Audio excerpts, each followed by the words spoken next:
புலிகிட்ட கடி வாங்காம தப்பிச்சிட்டாரு.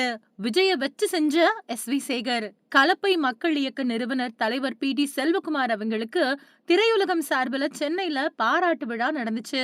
நடிகர் விஜயோட முன்னாள் மேலாளரா இருந்த இவரு சமீபத்துல திமுகவுல தன்னை இணைச்சுக்கிட்டாரு. இவரு திரைப்படத்துறையில மக்கள் தொடர்பாளரா பணியாற்றின காலத்துல 100க்கும் மேற்பட்ட படங்கள் வெளிவர துணையா இருந்தவரு. அது மட்டும் இல்லாம கலப்பை மக்கள் இயக்கத்தின் மூலமா கன்னியாகுமரி மாவட்டத்துல 25 அரசு பள்ளிகளுக்கு கலையரங்கம், வகுப்பறைகள் கட்டி கொடுத்ததுக்காகவும் சென்னை வடபழனி பரணி ஸ்டுடியோவுல பாராட்டு விழா நடந்துச்சு. இதுல சபாநாயகர் அப்பாவு, இயக்குனர் கே. பாக்யராஜ், இயக்குனர் விக்ரமன், பத்திரிகையாளர் நக்கீரன் கோபால், நடிகர் எஸ்.வி. சேகர், நடிகை தேவயானி இவங்க எல்லாருமே கலந்துக்கிட்டாங்க. இதுல பேசின எஸ்.வி. சேகர், விஜய வச்சு படம் எடுத்தும் இன்னைக்கும் பி.டி. செல்வம் நல்லா இருக்கிறாரு அப்படின்னா அதுவே மிகப்பெரிய விஷயம். அவர் எடுத்த புலி அவரை கடிக்காம தப்பிச்சதே பெரிய விஷயம். புலிவால பிடிச்சா தப்பிக்க முடியாது அப்படின்னு சொல்லுவாங்க. இவரு புலிவால பிடிச்சாரோ இல்ல கால பிடிச்சாரோ தெரியல, நைஸா வெளியில வந்துட்டாரு. நான் மயிலாப்பூர்ல எம்.எல்.ஏவா இருந்தப்போ 300 கோடி ரூபாய்க்கு வேலை நடந்துச்சு.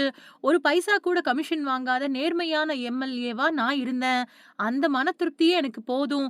அதை விட்டுட்டு நானே இருக்கணும், எனக்கு பின்னாடி என்னோட மகன் இருக்கணும் அப்படின்னு சொல்றது சரியா வராது. ஆனா பையன் உழைச்சு வந்தா கண்டிப்பா அவரு வரலாம். அப்பாவுக்கு இருக்கக்கூடிய குணம் தானே பையனுக்கும் வரும்.